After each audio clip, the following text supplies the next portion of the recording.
बोल जगदियाँ जोतां वाली माता तेरी सदाई जय। प्रथम अध्याय। मेधा ऋषि का राजा सूरत और समाधि को भगवती की महिमा बताते हुए मधु कैटभ वध का प्रसंग सुनाना। प्रथम चरित्र के ब्रह्मा ऋषि, महाकाली देवता, गायत्री छंद, नंदा शक्ति, रक्त, दंतिका, बीज, अग्नि तत्व और ऋग्वेद स्वरूप हैं। श्री महाकाली देवता की प्रसन्नता के लिए प्रथम चरित्र के जप में विनियोग किया गया है। भगवान विष्णु के सो जाने पर मधु और कैटभ को मारने के लिए कमल जन्मा ब्रह्मा जी ने जिनका स्तवन किया, वह उन महाकाली देवी का मैं सेवन करता हूँ। वे अपने 10 हाथों में खड्ग, चक्र, गदा, बाण, धनुष, परदि, शूल, भुषुंड, मस्तक और शंख धारण करती हैं। उनके 3 नेत्र हैं। वे समस्त अंगों में दिव्य आभूषणों से विभूषित हैं।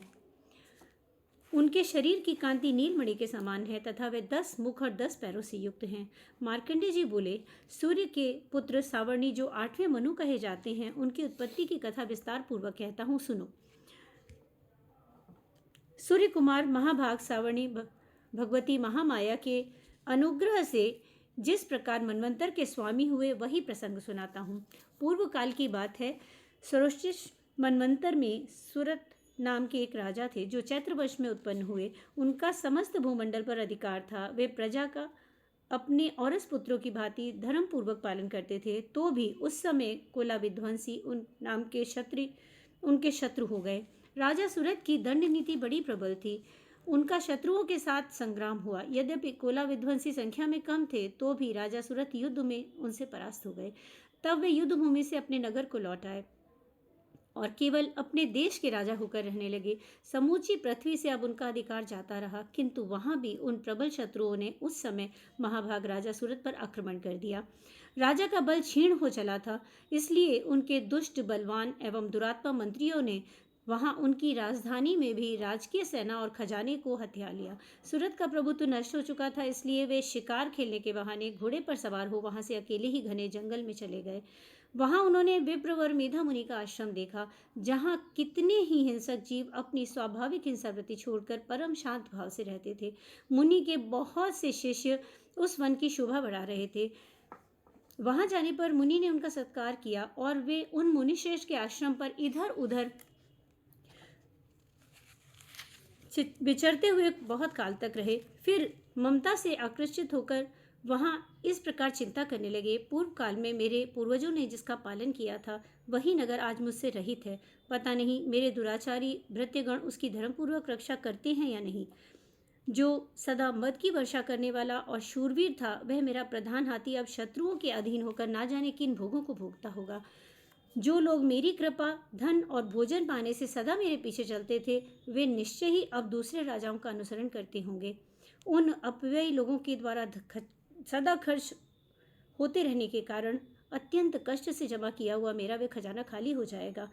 ये तथा और भी कई बातें राजा सूरत निरंतर सोचते रहते थे। एक दिन उन्होंने वहां विप्रवर मेधा मुनि के आश्रम के निकट एक वैश्य को देखा और उनसे पूछा, भाई तुम कौन हो? यहाँ तुम्हारे आने का क्या कारण है?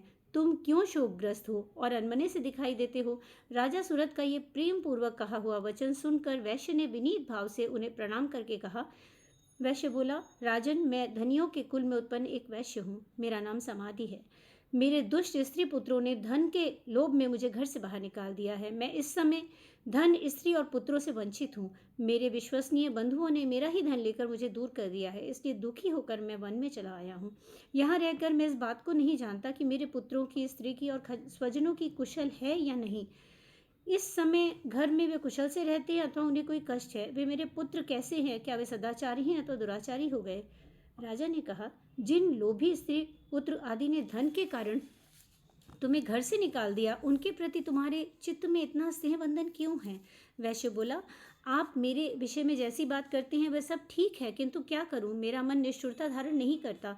जिन्होंने धन के लोभ में पड़कर पिता के प्रति स्नेह, पति के प्रति प्रेम तथा आत्मीय जन के प्रति अनुराग को तिलांजलि दे मुझे घर से निकाल दिया है, उन्हीं के प्रति मेरा हृदय इतना विचलित हो रहा है। उनके प्रति मेरे हृदय में इतना स्नेह है। महामते, गुणहीन बंधुओं के प्रति भी जो मेरा चित्त इस प्रकार प्रेम मग्न हो रहा है वह क्या है?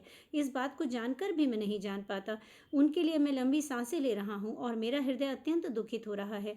उन लोगों में प्रेम का सर्वथा अभाव है, तो भी उनके प्रति मेरा मन निष्ठुर नहीं हो पाता। इसके लिए मैं क्या करूं? मार्कंडेय जी कहते हैं, ब्राह्मण तदनंतर राजाओं में श्रेष्ठ सुरथ और वह समाधि नामक वैश्य दोनों साथ साथ मेधा मुनि की सेवा में उपस्थित हुए और उनके साथ यथायोग्य न्यायानुकूल विनयपूर्ण बर्ताव करके बैठे। तत्पश्चात वैश्य और राजा ने कुछ वार्तालाप आरंभ किया।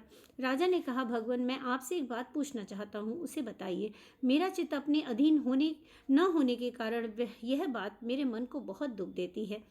जो राज्य मेरे हाथों से चला गया उसमें और उसके संपूर्ण अंगों में मेरी ममता बनी हुई है। मुनिश्रेष्ठ, यह जानते हुए भी कि वह अब मेरा नहीं है, अज्ञानी की भांति मुझे उसके लिए दुख होता है। यह क्या है? इधर ये वैश्य भी घर से अपमानित होकर आया है। इसके पुत्र, स्त्री और भृत्यों ने इसे छोड़ दिया है। स्वजनों ने भी इसका परित्याग कर दिया है, तो भी यह उनके प्रति अत्यंत हार्दिक स्नेह रखता है। इस प्रकार यह तथा मैं दोनों ही बहुत दुखी हैं। जिसमें प्रत्यक्ष दोष देखा गया उस विषय के लिए भी हमारे मन में ममता जनित आकर्षण पैदा हो रहा है। महाभाग, हम दोनों समझदार हैं, तो भी हम में जो मोह पैदा हुआ है वह क्या है? विवेक शून्य पुरुष की भांति मुझ में और इसमें भी यह मूर्ता प्रत्यक्ष दिखाई देती है। ऋषि बोले, महाभाग, विषय मार्ग का ज्ञान सब जीवों को है। इसी प्रकार विषय भी सबके लिए अलग अलग हैं।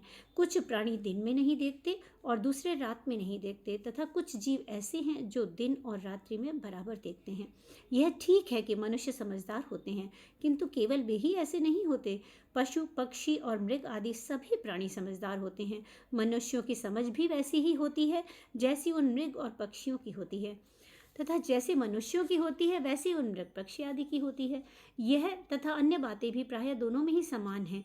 समझ होने पर भी इन पक्षियों को देखो, वे स्वयं भूख से पीड़ित होते हुए भी मोहवश बच्चों की चोंच में कितने चाव से अन्न के दाने डाल रहे हैं। नरश्रेष्ठ, क्या तुम नहीं देखते कि ये मनुष्य समझदार होते हुए भी लोभवश अपने किए हुए उपकार का बदला पाने के लिए पुत्रों की अभिलाषा करते हैं? यद्यपि उन सब में समझ की कमी नहीं है, तथापि वे संसार की स्थिति, जन्म मरण की परंपरा बनाए रखने वाली भगवती महामाया के प्रभाव द्वारा ममतामय भंवर से युक्त मोह के गहरे गर्त में गिराए गए हैं। इसीलिए इसमें आश्चर्य नहीं करना चाहिए। जगदीश्वर भगवान विष्णु की योग निद्रा रूपा जो भगवती महामाया है, उन्हीं से ये जगत मोहित हो रहा है। वे भगवती महामाया देवी ज्ञानियों के भी चित्त को बलपूर्वक खींचकर मोह में डाल देती हैं। वही संपूर्ण चराचर जगत की सृष्टि करती हैं तथा वही प्रसन्न होने पर मनुष्यों को मुक्ति के लिए वरदान देती हैं। वे ही पराविद्या, संसार बंधन और मोक्ष की हेतुभूता सनातनी देवी हैं तथा संपूर्ण ईश्वरों की भी अधीश्वरी हैं। राजा ने पूछा, भगवान, जिन्हें आप महामाया कहते हैं वे देवी कौन हैं? ब्राह्मण, उनका आविर्भाव कैसे हुआ तथा उनके चरित्र कौन कौन हैं? ब्रह्मवेताओं में श्रेष्ठ महर्षि, उन देवी का जैसा प्रभाव हो, जैसा स्वरूप हो, जिस प्रकार प्रादुर्भाव हुआ हो, वह सब मैं आपके मुख से सुनना चाहता हूँ। ऋषि बोले, राजन, वास्तव में वे देवी नित्य स्वरूपा ही हैं। संपूर्ण जगत उन्हीं का रूप है तथा उन्होंने समस्त विश्व को व्याप्त कर रखा है, तथापि उनका प्राकट्य अनेक प्रकार से होता है। वह मुझसे सुनो। यद्यपि वह नित्य और अजन्मा है, तथापि वह देवताओं का कार्य सिद्ध करने के लिए प्रकट होती हैं। उस समय लोक में उत्पन्न हुई कहलाती हैं। कल्प के अंत में जब संपूर्ण जगत एक कार्वण में निमग्न हो रहा था और सबके प्रभु भगवान विष्णु शेषनाग की शैया बिछाकर योग निद्रा का आश्रय ले रहे थे, उस समय उनके कानों के मैल से दो भयंकर असुर उत्पन्न हुए जो मधु और कैटब के नाम से विख्यात थे। वे दोनों ब्रह्मा जी का वध करने को तैयार हो गए। भगवान विष्णु के नाभि कमल में विराजमान प्रजापति ब्रह्मा जी ने जब उन दोनों भयानक असुरों को अपने पास आया देख और भगवान को सोया हुआ देखा, तब एकाग्रचित होकर उन्होंने भगवान विष्णु को जगाने के लिए उनके नेत्रों में निवास करने वाली योग निद्रा का स्तवन आरंभ किया। जो इस विश्व की अधीश्वरी, जगत को धारण करने वाली, संसार का पालन और संहार करने वाली तथा तेज स्वरूप भगवान विष्णु की अनुपम शक्ति हैं, उन्हीं भगवती निद्रा देवी की भगवान ब्रह्मा जी स्तुति करने लगे। ब्रह्मा जी ने कहा, देवी, तुम ही स्वाहा, तुम ही स्वधा और तुम ही वशटकार हो।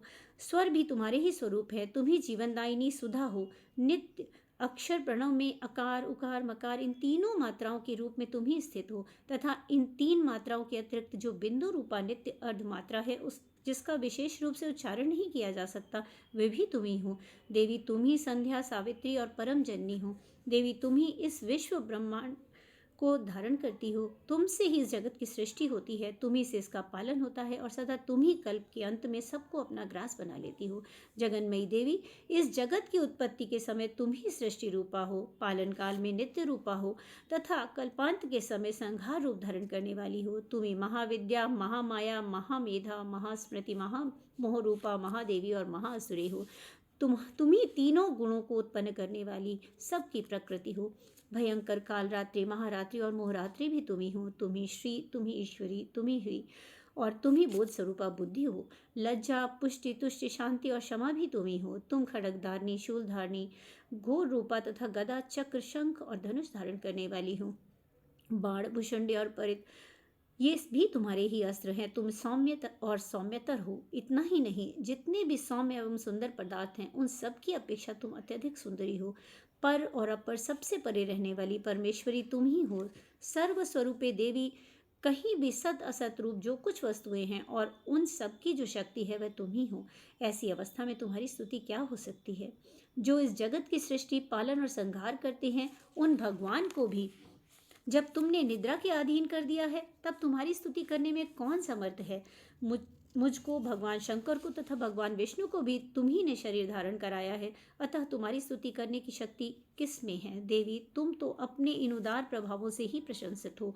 ये जो दोनों दुर्दर्श असुर मधु और कैटभ हैं, इनको मुंह में डाल दो और जगदीश्वर भगवान विष्णु को शीघ्र ही जगा दो। साथ ही उनके भीतर इन दोनों महान असुरों को मार डालने की बुद्धि भी उत्पन्न कर दो। ऋषि कहते हैं, राजन, जब ब्रह्मा जी ने वहां मधु और कैटभ को मारने के उद्देश्य से भगवान विष्णु को जगाने वाली तमोगुण की अधिष्ठात्री देवी योग निद्रा का इस प्रकार स्तुति की, तब वे भगवान के नेत्र, मुख, नासिका, बाहु, हृदय, वक्षस्थल से निकलकर अव्यक्त जन्मा ब्रह्मा जी की दृष्टि के समक्ष खड़ी हो गई। योग निद्रा से मुक्त होने पर जगत के स्वामी भगवान जनार्दन उस एकावर्ण के जल में शेषनाग की शैया से जाग उठे। फिर उन्होंने दोनों असुरों को देखा। वे दुरात्मा मधु और कैटभ अत्यंत बलवान तथा पराक्रमी थे और क्रोध से लाल आंखें किए हुए ब्रह्मा जी को खा जाने के लिए उद्योग कर रहे थे। तब भगवान श्री हरि ने उठकर उन दोनों के साथ 5000 वर्षों तक केवल बाहु युद्ध किया। वे दोनों भी अत्यंत बल के कारण उन्मत्त हो रहे थे। इधर महामाया ने उन्हें मोह में डाल रखा था, इसलिए भगवान विष्णु से कहने लगे, हम तुम्हारी वीरता से संतुष्ट हैं, तुम हम लोगों से कोई वर मांगो। श्री भगवान बोले, यदि तुम दोनों मुझ पर प्रसन्न हो तो अब मेरे हाथ से मारे जाओ। बस इतना सा ही मैंने वर मांगा है, यहाँ दूसरे किसी वर से क्या लेना। ऋषि कहते हैं, इस प्रकार धोखे में आ जाने पर जब उन्होंने संपूर्ण जगत में जल ही जल देखा, तब कमल नयन भगवान से कहा, जहाँ पृथ्वी जल में डूबी हुई ना हो, जहाँ सूखा स्थान हो, वहीं हमारा वध करो। ऋषि कहते हैं, तब तथास्तु कहकर शंख, चक्र और गदा धारण करने वाली भगवान ने उन दोनों के मस्तक अपनी जांघ पर रखकर चक्र से काट डाले। इस प्रकार ये देवी महामाया ब्रह्मा जी की स्तुति करने पर स्वयं प्रकट हुई थी। अब पुनः तुमसे उनके प्रभाव का वर्णन करता हूँ। इति श्री मार्कंडेय पुराणे सारणिक मन्वंतरे देवी महात्म्ये मधु कैटभ वधो नाम प्रथमो अध्याय। बोल जगदियाँ जोता वाली माता तेरी सदाई जय।